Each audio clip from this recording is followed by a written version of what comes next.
If you are hiking through the woods at Barfield, you might hear a strange call. Visitors to the Wilderness Station recently learned all about this mysterious creature. So we are here talking about owls and their amazing superpowers, which is silent flight. If you took a microscope to their flight feathers, they actually have what's called serrations, which is kind of like a comb, and they can comb through the air, and it helps them fly completely silent. And that makes sense. They're hunters. They have to be able to hunt their food at night, so they need to be quiet to help catch their food. Their eyes are extremely powerful. They're shaped like ice cream cones inside their skull. It allows more light to come inside their head.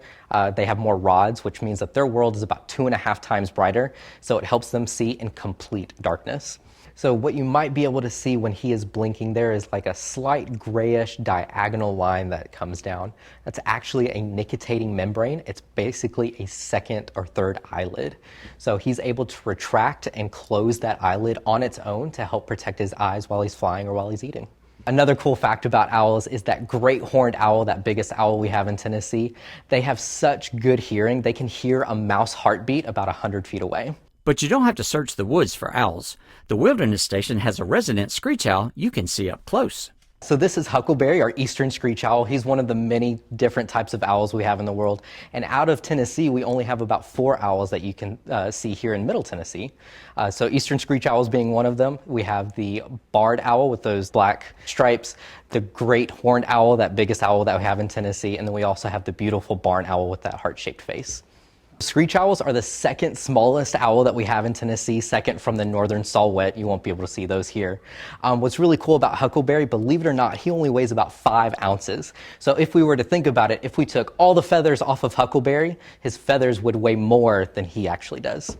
So their diet comprises a lot of small rodents, voles, moles, mice. I wouldn't put it past an eastern screech owl to eat a bug or two, but mainly those small rodents is going to be on the menu, maybe a salamander or two. Not only did the kids learn about owls, but they also participated in a hands-on project where they got to do a bit of detective work. So the program itself includes a short demonstration about the owl superpowers, as well as an owl pellet dissection. That way the kids get a little bit more engaged in the activities we have here at the Wilderness Station, and they get to do a little bit of science for themselves. So some of the things they might find in those owl pellets, we gave them a little cheat sheet of what kind of bones they might be able to find, but the pellet itself is just comprised of all those bones, hair, teeth, and fur. So they might find some rodent skulls, maybe even some bird feathers, and who knows, maybe even some reptile parts. It's not just owls you can learn about. The Wilderness Station offers a wide variety of nature programs for all ages. The programming here we have at the Wilderness Station can vary. A lot of the times we are doing wild things, which is geared towards more toddlers. Every weekend we do animal encounters. That way you can see some of the owls or even some of the other reptiles or amphibians we have here up close. And then we also have some hiking with naturalists on Thursdays. The Wilderness Station offers hikes to look for owls, but you can also spot them in the woods near your house.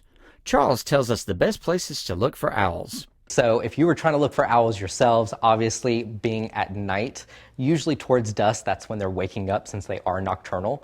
Now don't let the barred owl fool you though. Those ones that have the black stripes on their belly, those hunt all during the day, and you can actually see them here at the river at Stones River. For Huck, that one's kind of hard since he is kind of small. If you can believe it, when he gets scared or when he's trying to camouflage, he actually looks like tree bark, but cedar trees. Those red cedar trees, the branches are really close together, so he's able to hop between those out in the wild and he can stay camouflaged. The Wilderness Station offers daily programs that let you learn and explore the natural world. For a list of programs, visit the Outdoor Murfreesboro website at murfreesboroparks.com.